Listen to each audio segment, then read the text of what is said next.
వరంగల్ జిల్లాలో దేవాదుల ప్రాజెక్టులో భాగమైన దేవన్నపేట పంప్ హౌస్లను పరిశీలించారు మాజీ మంత్రి హరీష్ రావు. దేవాదుల మోటార్లు ఎందుకు బంద్ పెట్టారని ప్రశ్నించిన ఆయన కాంగ్రెస్ ప్రభుత్వంపై విమర్శలు గుప్పించారు. గోదావరిలో ప్రవాహం ఉన్నప్పటికీ ఎందుకు లిఫ్ట్ చేయడం లేదన్నారు హరీష్ రావు. రైతుల పట్ల కాంగ్రెస్ ప్రభుత్వానికి కక్ష ఎందుకని ఫైర్ అయ్యారు. కృష్ణా గోదావరి నీళ్లను చంద్రబాబుకు దారదత్తం చేస్తున్నారని ఆయన ఆరోపించారు.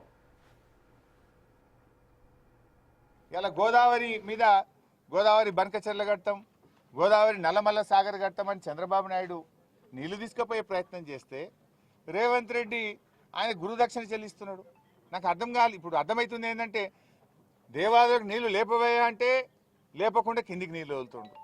మేడిగడ్డ దగ్గర బ్యారేజ్ రిపేర్ చేయమంటే చెయ్యడు. బ్యారేజ్ లేకుండా కూడా మేడిగడ్డ మోటార్లు ఆన్ చేయొచ్చు అంటే అక్కడ మోటార్లు ఆన్ చేయడు. అంటే నీ ఉద్దేశం ఏంది? మేడిగడ్డ దగ్గర నీళ్ళు ఎత్తద్దు, దేవాదుల దగ్గర నీళ్ళు ఎత్తద్దు, సీతమ్మ సాగర్ పూర్తి కావద్దు, నీళ్ళన్నీ కిందికి ఆంధ్రకు పోవాలనా? అంటే బాబు గారికి గురుదక్షిణ చెల్లిస్తున్నావా? ఇవాళ నువ్వు ఫెయిల్ అయిపోయినావు. గోదావరి